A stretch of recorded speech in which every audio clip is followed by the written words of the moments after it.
Tercera razón. La Biblia lo confirma. El capítulo 6 del libro de Génesis nos muestra un panorama muy trágico, donde al parecer Dios reconoce su propio fracaso con el ser humano y se arrepiente de haber creado a la raza humana. Precisamente el versículo 6 del capítulo en cuestión es el favorito de los enemigos de la fe, para enseñar que Dios se equivoca.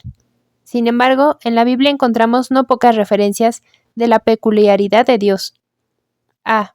No es hombre para mentir ni para arrepentirse. Primera de Samuel 15:29. B. No cambia. Malaquías 3:6, Santiago 1:17. C. Su entendimiento es infinito. Salmo 147:5. D. Ve lo por venir desde el principio y desde la antigüedad, lo que aún no era hecho. Isaías 46:9-10. Ahora bien, ¿cómo se entiende entonces el arrepentimiento de Dios? Para explicarlo de la mejor manera, hay que tener en cuenta que en el hebreo existen dos verbos que, aunque tienden a traducirse igual, su significado y uso son diferentes. 1. Sub. Es el verbo hebreo que se usa para referirse a girar, regresar, cambiar de actitud, retractarse, regresar al principio. Naham. Es un verbo hebreo que significa lamentarse, compadecerse. En ese sentido se usa en Génesis 6:6, Éxodo 32:14, Segunda de Samuel 24:16, Amós 7:3 y Jonás 3:10. Según Baker y Carpenter, el uso del término Nacham casi en todos los casos se aplica a Dios y no al hombre, por lo cual, cuando se llega a decir en la Biblia que Dios se arrepintió, el texto bíblico se refiere al cambio de parecer sobre el castigo o el mal que Dios había propuesto o iniciado hacia el hombre impío. Por lo tanto, cuando Moisés dice que Dios se había arrepentido, no estaba indicando un fallo en la omnisciencia de Dios, ni tampoco que Dios se sintiera frustrado en sus intentos, sino que se lamentó haber hecho hombres en la tierra y le dolió en su corazón. La Biblia describe muchas situaciones en las que Dios se ha lamentado debido a errores humanos, como fue el caso de 1 de Samuel 15:35, cuando Dios se lamentó por Saúl. Dios no se había lamentado de su decisión, sino de los errores del monarca. Cuando pecamos, Dios se lamenta profundamente, viendo que insistimos en tomar decisiones que nos hacen daño. Esta es la diferencia entre el arrepentimiento humano, volverse del pecado para seguir a Dios, y el arrepentimiento de Dios, lamentarse por la humanidad por su comportamiento. Noé, hijo de Lamec, no el del capítulo 4, descendiente de Caín, Génesis 4 del 17 al 18, sino el descendiente de Set, Génesis 5, 1 al 29. Noé, quien había tenido 3 hijos llamados Sem, Cam y Jafet, comienza a ser parte de un excelentísimo plan divino. Un ejemplo claro de la omnisciencia de Dios es el mismo nombre que le fue dado al anciano. Según Manser, el nombre de Noé se relaciona con el vocablo hebreo Niham, que significa descanso o consuelo. También, Vila observa que en base a las palabras de Lamec, el nombre de Noé tenía un significado profético. Este nos aliviará, y Nahamenu, de nuestras obras y del trabajo de nuestras manos, a causa de la tierra que Jehová maldijo. Luego vemos que se le describe como varón justo, perfecto en sus generaciones y que caminó con Dios. Génesis 6:9. De esa manera pudo ganarse la confianza de Dios y se le encomendaba una tarea muy dura.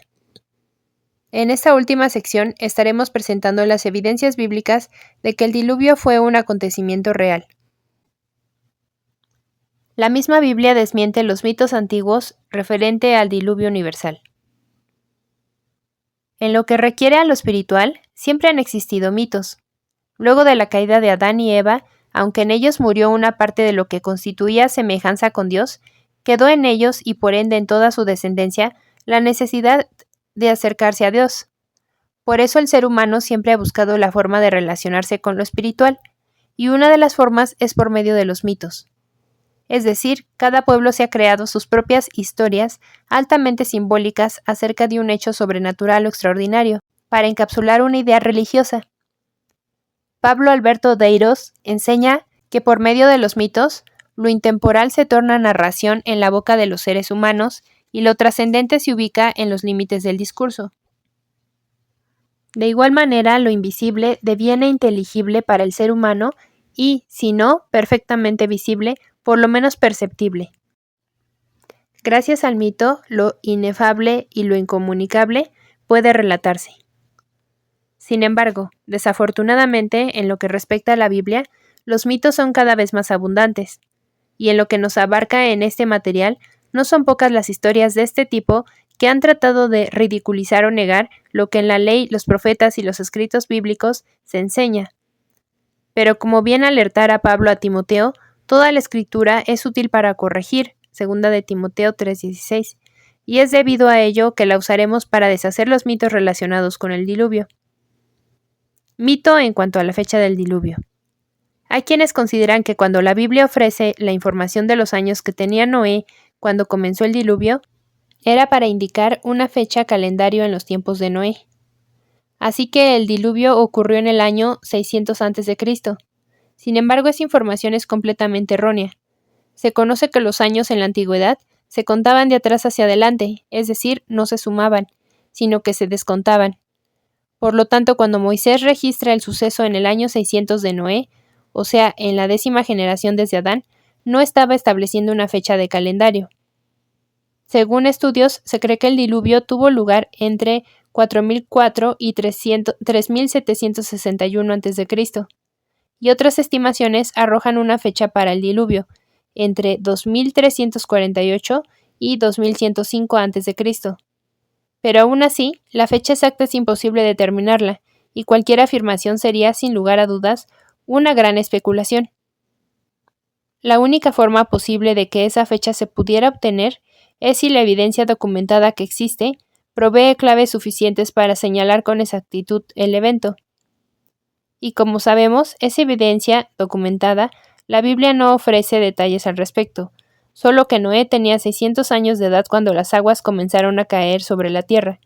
Y como si fuera poco, el calendario más antiguo encontrado en un monumento mesolítico de Aberdeenshire, Escocia, por arqueólogos británicos, data de alrededor del año 8000 antes de nuestra era, y mide el tiempo a partir de las fases del Sol y de la Luna.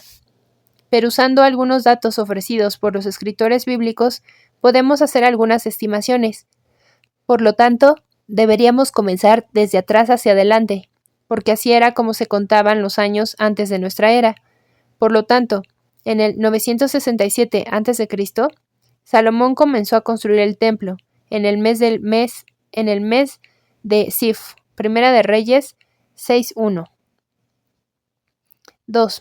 En el 1447 a.C., 480 años antes del comienzo de la construcción del templo por Salomón, Israel salió de Egipto. Primera de Reyes 6:1. 3. Según Pablo, los israelitas dejaron Egipto para regresar a la tierra prometida 430 años después que Dios le dio la promesa a Abraham. Gálatas 3:17. Así que esto nos daría como fecha de la promesa el año 1877 a.C., cuando el patriarca tenía 75 años de edad. Génesis 12:1-4. Abraham nació cuando Taré tenía 130 años de edad. Génesis 11 del 2 al 33, o sea, en el 1952 a.C. En el libro de Génesis se ofrece una lista genealógica desde Sem hasta Abraham, Génesis 11 del 10 al 26, que si añadimos las cifras mencionadas entre el año 100 de Sem y Abraham, nos da 350 años, y si según Génesis 11:10, 2 años después del diluvio, Sem tenía 100 años, entonces el diluvio pudo haber ocurrido entre el 2302 a.C. y el 2313 a.C. Pero claro, esta fecha estaría en conflicto con la arqueología secular que, como lo vimos anteriormente, trata el diluvio como local y como un mito. Pfeiffer observa que, cerca del año 2000 a.C., sucedieron grandes cambios por todo el cercano oriente debido a las incursiones de las gentes semíticas del nordeste, conocidas como amorreos, occidentales por las gentes de Mesopotamia. Similarmente, los textos egipcios de execración indican que los pueblos nómadas y seminómadas estuvieron en Palestina durante el siglo XX a.C. Entre los amorreos y los pueblos relacionados que presionaron en Canaán durante el siglo XX a.C., se debe probablemente colocar al patriarca Abraham.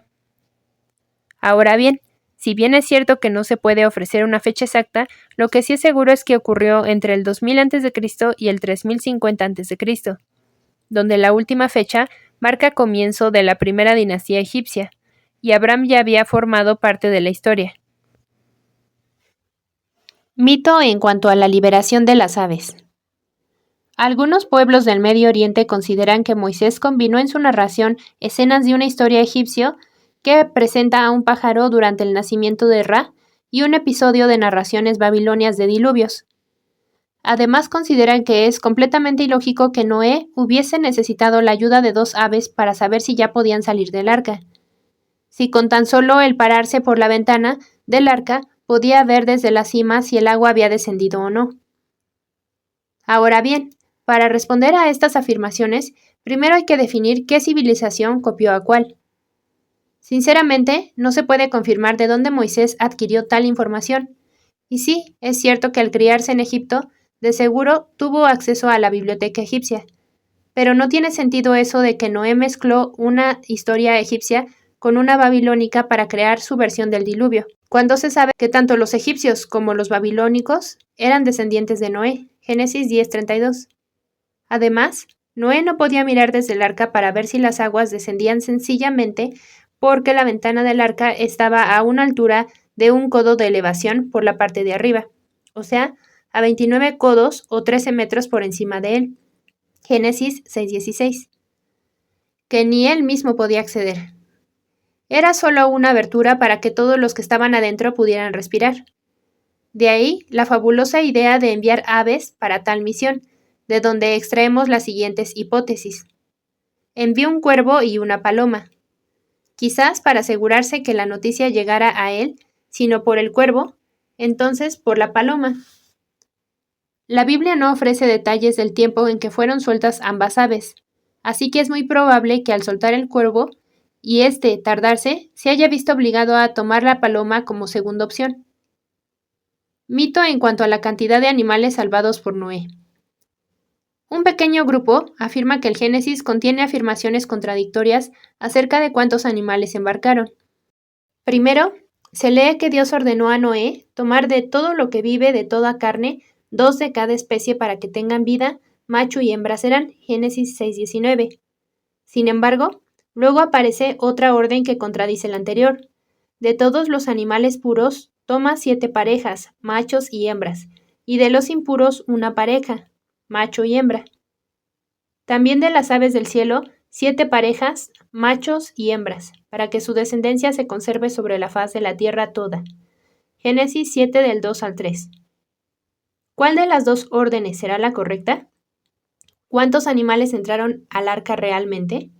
Bueno, en realidad el relato bíblico no pudo ser más claro y explícito que ningún otro.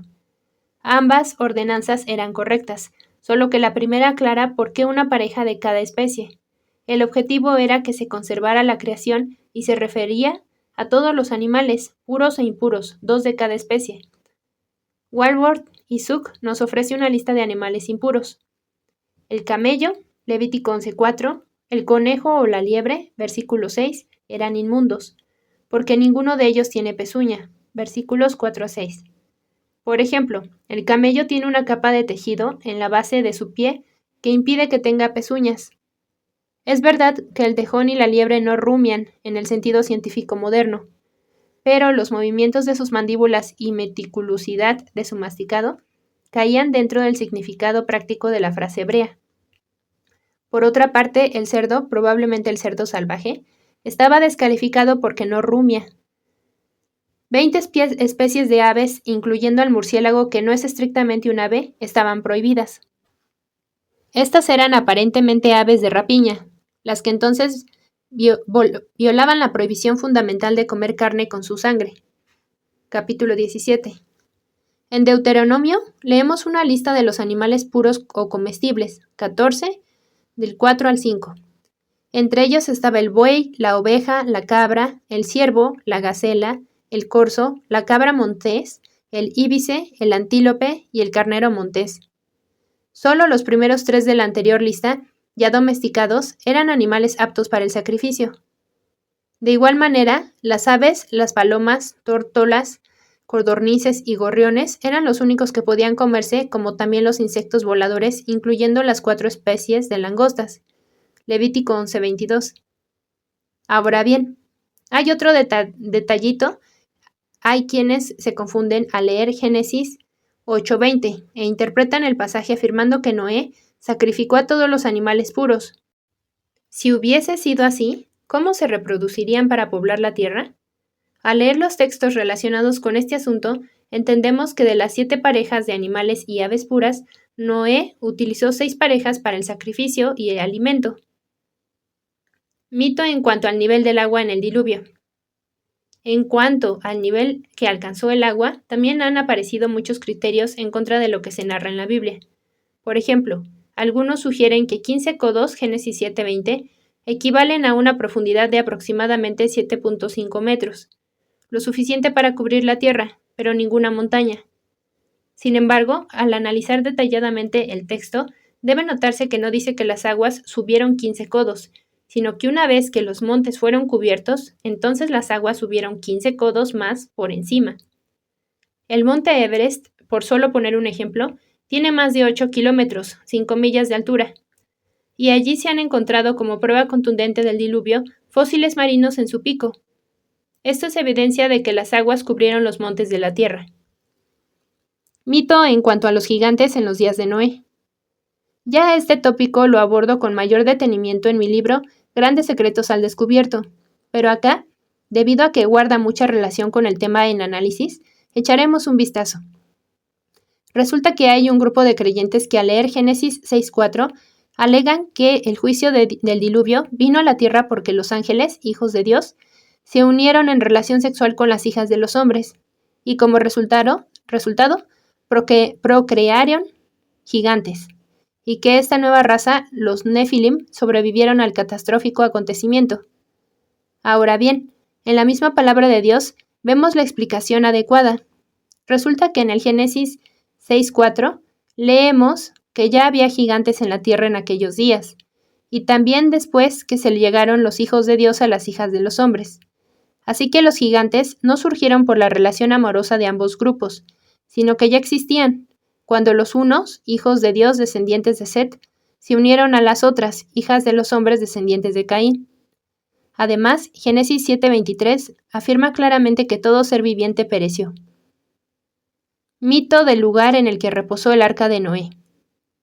Generalmente, cuando se hace referencia a este acontecimiento, el nombre que viene a nuestra mente es Monte Ararat, zona que actualmente cruza las fronteras de Turquía, Rusia, Irán e Irak. Por lo tanto, no se especifica cuál de esas montañas sea, por lo cual es un error afirmar que el arca reposó sobre el Ararat, ya que la Biblia dice que el arca reposó sobre los montes del Ararat. Al parecer, había una cadena montañosa donde se posó el arca. Jeremías 51:27, Isaías 37:38 y Segunda de Reyes 19:37. Lockwood comenta que en Ararat floreció un reino que estuvo en constante guerra con Asiria. Es mayormente a través de los archivos asirios que se obtienen más datos de ese estado, que era llamado Urartu. En el día de hoy existe una montaña llamada Ararat, donde hace frontera Turquía, Rusia e Irán, y diversas teorías se han presentado sobre la existencia allí de los restos del Arca de Noé, por lo que se han llevado a cabo muchas expediciones sin resultados concluyentes. Hasta ahora. Pero existen otras versiones que señalan montañas en la misma región como el lugar posible del arca. La versión bíblica del diluvio universal es la más organizada y creíble de todas. Mientras hay numerosos documentos e historias populares concernientes al diluvio de Noé, la descripción más detallada ocurre en el texto bíblico, pero lamentablemente no contamos con suficientes datos cronológicos para permitirnos poner una fecha exacta al diluvio de Noé. Y aunque hay quienes se han atrevido a hacer el intento, En mi opinión personal no lo creo posible. Ni aún Moisés contaba con dicha información. Solo leemos lo siguiente. Tenía Noé 600 años de edad cuando las aguas del diluvio inundaron la tierra. Al cabo de los 7 días, las aguas del diluvio comenzaron a caer sobre la tierra. Cuando Noé tenía 600 años, precisamente en el día 17 del mes segundo, se reventaron las fuentes del mar profundo y se abrieron las compuertas del cielo. Génesis 7:6 y 10 al 11. La inundación causó la muerte de todo ser viviente, incluyendo las grandes bestias terrestres como Behemoth, del hebreo Behemoth, traducido como Bahamut o Bejimo. Se trataba de una bestia de gran tamaño mencionada en Job 40 del 15 al 24. Algunos teólogos sugieren que se trata del hipopótamo o el elefante, pero considerando que se le atribuye una cola como la del gran árbol, hay quienes lo han interpretado como una alusión a algún tipo de dinosaurio, quizás el brachiosaurio. Pero también Isaías habla de una bestia voladora, Isaías 36.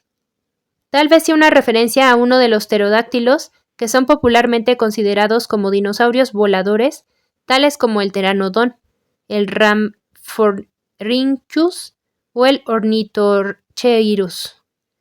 Muchos otros dinosaurios eran comparativamente pequeños, como el Compsognato, del tamaño de una gallina, y el Musasaurio, el dinosaurio más pequeño que se ha encontrado y cuyo cráneo medía unos 32 milímetros de largo. Todos estos perecieron en el diluvio. Ahora bien, también en torno al tema de los dinosaurios hay muchas especulaciones y fraudes, como lo ocurrido en 1874. Batten comenta que cuando Othniel Charles Marsh, científico en Colorado, descubrió algunos fósiles de dinosaurio muy grandes y pensó que había descubierto un nuevo género. Los llamó brontosaurio o reptil trueno, porque pensó que la Tierra debió tronar cuando un animal tan grande como ese caminaba. Pero desafortunadamente faltaba la cabeza y, para remediar esta obvia deficiencia, le añadió un cráneo encontrado a 5 kilómetros en una cantera diferente y en una capa de estrato diferente, pero a nadie se lo dijo. En 1974, 2 científicos convencieron a la comunidad científica de que el cuerpo del brontosaurio, entre comillas, era en realidad el de uno previamente llamado apatosaurio, y se dieron cuenta de que Marsh había usado la cabeza equivocada, una más redonda perteneciente al tipo de dinosaurio camasauro. Sorpresivamente, el inexistente brontosaurio es ilustrado y nombrado en 2 estampillas, una de 25C, impresa por el Servicio Postal de los Estados Unidos en 1989, mostrando un par de los animales, y una de la República de África Central de 50F, mostrando una manada. Suponiendo que algún dinosaurio haya sobrevivido a la inundación, lo que sí es seguro es que de todas formas perecieron, debido a que encontraron el mundo nuevo muy diferente de lo que era antes, y por ende, se mataron unos a otros porque la alimentación ya no era tan abundante. B. El hombre se vio obligado a cazarlos para su habitual alimentación, pues los otros animales que salieron del arca requerían un tiempo adecuado para volver a reproducirse. C. Perecieron a ser destruido su hábitat. La versión bíblica del diluvio universal es la más exacta de todas. Por la Biblia sabemos que el diluvio en el tiempo de Noé fue global, en gran escala, y que todos los animales y los humanos que no entraron al arca perecieron. Solo entraron Noé, su esposa, sus hijos y las esposas de sus hijos. Génesis 7:7. Muchos años más tarde, el apóstol Pedro confirma el número y asegura que solo 8 personas fueron salvas del diluvio. Primera de Pedro 3:20. En toda esta narración mosaica vemos las siguientes afirmaciones. 1. El hombre se había multiplicado en la faz de la tierra. Génesis 6:1.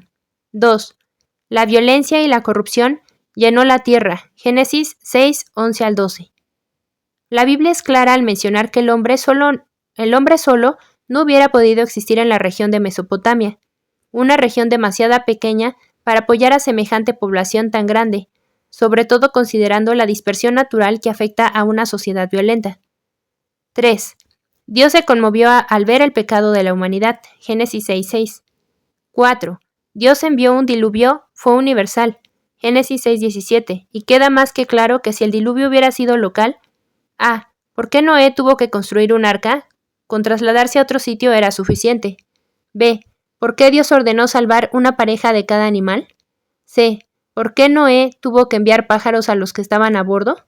¿De los que estaban a bordo? D. ¿Cómo pudieron subir las aguas 15 codos, más de 6 metros, sobre las montañas más altas? Génesis 7:20. E. ¿Por qué Dios promete que no enviaría otra catástrofe acuática como esa? 5. El diluvio comenzó cuando Noé tenía 600 años de edad, específicamente en el mes segundo a los 17 días, Génesis 7:7 y 11. Es decir, en el mes Iyar, correspondiente entre los meses de abril-mayo, según nuestro calendario.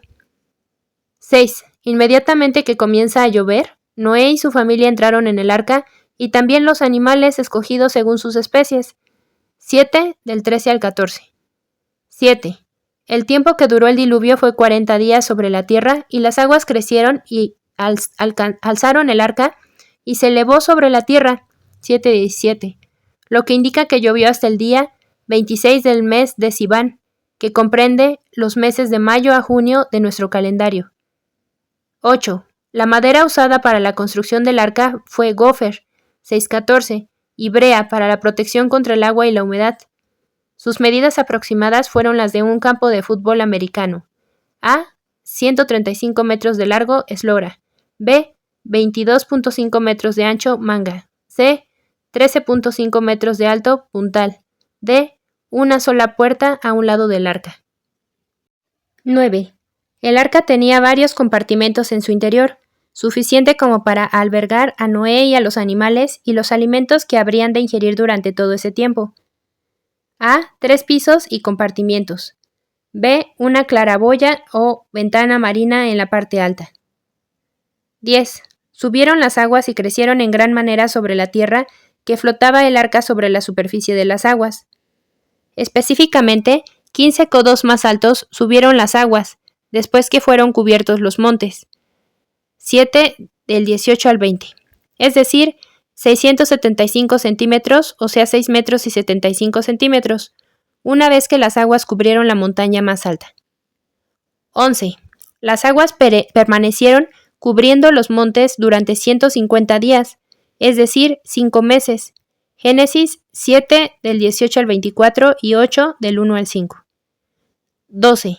El arca por fin reposó en tierra en el mes séptimo, a los 17 días del mes, específicamente sobre los montes de Ararat, 8:4, o sea en el mes de Tishri, que comprenden los meses de septiembre y octubre.